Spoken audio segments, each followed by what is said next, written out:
Clementine by Sarah Pennypacker.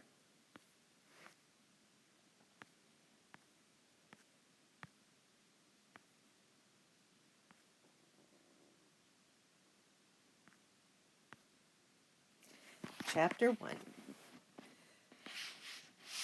I have not had so good of a week. Well, Monday was a pretty good day if you don't count hamburger surprise at lunch and Margaret's mother coming to get her, or the stuff that happened in the principal's office when I got sent there to explain that Margaret's hair was not my fault. And besides, she looks okay without it, but I couldn't because Principal Rice was gone, trying to calm down Margaret's mother. Someone should tell you not to answer the phone in the principal's office if that's a rule. Okay, fine. Monday was not so good of a day, which was a surprise because it started off with two lucky signs which fooled me.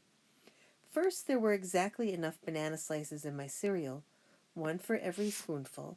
Then, as soon as I got to school, my teacher said the following students are excused from journal writing, so they can go to the art room to work on their Welcome to the Future projects, and I was one of the following students.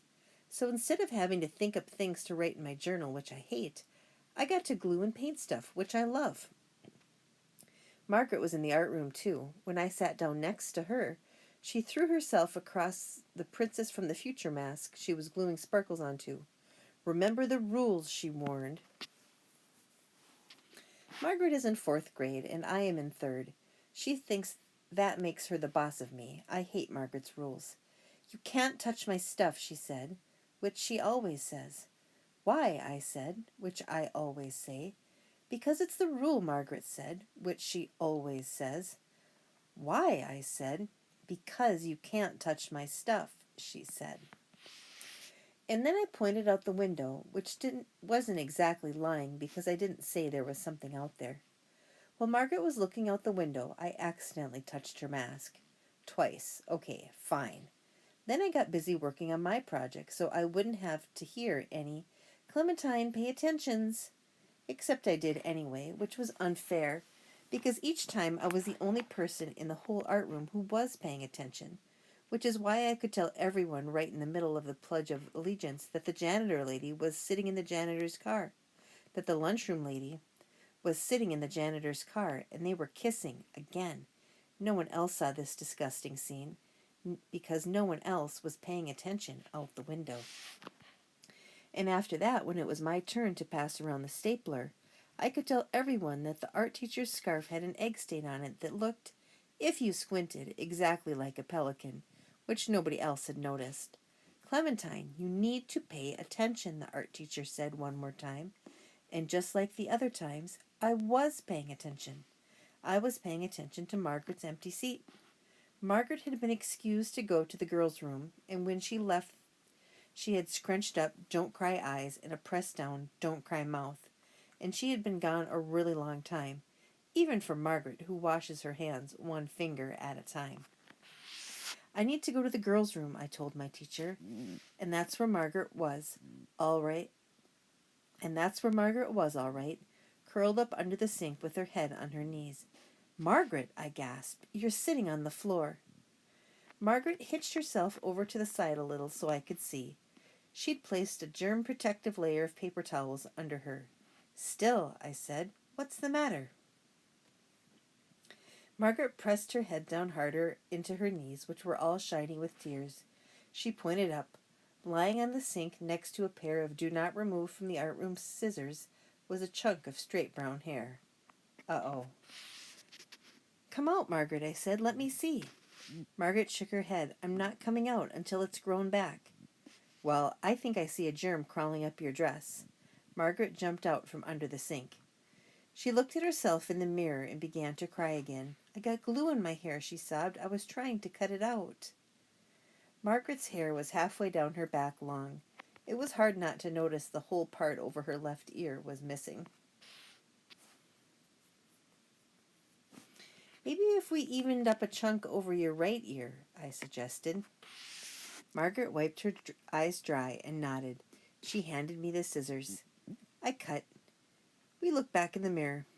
"It's like bangs," I tried to cheer her up. "Sort of. Except bangs are in your front hair, not the sides," Margaret reminded me. Then she took a deep sigh, picked up the scissors, and cut off all the hair over her forehead. Now the front half of her hair was all chopped off, and the back half was long and straight and shiny. Not so good, Margaret said, looking in the mirror. Not so good, I agreed. We looked at her not so good hair in the mirror for a really, really long time without really saying anything, which is very hard for me. Then Margaret's bottom lip began to shiver, and her eyes filled up with tear balls again. She handed the scissors back to me, and then she closed her eyes and turned around. All of it? I asked. All of it. So I did, which is not exactly easy with those plastic art scissors. Let me tell you. So I did, which is not exactly easy with those plastic art scissors, let me tell you. And just as I was finishing, the art teacher came in looking for us. Clementine, she shouted, what are you doing? And then Margaret went all historical, and the art teacher went all historical, and nobody could think of anything to do except the regular thing, which is send me to the principal's office. And the word she's looking for is hysterical. While I was waiting there, I drew a picture of Margaret with her chopped off hair. I made her look beautiful like a dandelion. Here is a picture of that. If they had a special class for gifted kids in art, I would definitely be in it. But they don't, which is also unfair, only for math and English. I'm not so good at English. Okay, fine. But this year, I am in the gifted class for math. And here's the bad surprise. So far, no gifts. I told Principal Rice about that problem when she got back from calming down Margaret's mother. So far, no gifts, I told her extremely politely. Principal Rice rolled her eyes to the ceiling, like she was looking for something up there. Ceiling snakes, maybe, just waiting to drip on you. That's what I used to be afraid of when I was little, anyway. Now I'm not afraid of anything. Okay, fine. I am afraid of pointy things, and that is all. But that is all. And boomerangs. Clementine, you need to pay attention, said Principal Rice. We need to discuss Margaret's hair. What are you doing on the floor? Helping you look for ceiling snakes, I reminded her. Ceiling snakes? What ceiling snakes? She asked. See what I mean? Me, paying attention. Everybody else, not. I'm amazed they let someone with this problem be the boss of a school. All right, now, Clementine, Principal Rice said in her I'm trying to be patient but it's getting harder voice. Why did you cut off Margaret's hair? I was helping, I said, and then I told Principal Rice about how I'd helped her too. I answered the phone while you were gone. I ordered some new school pets, and I told the gym teacher we are never going to play dodgeball again. And I made 2 appointments for you. The phone kept going dead, so I guess it's busted, but at least I helped you a little. That's what I thought. There is a look they teach a person to make in principal school that is not very nice.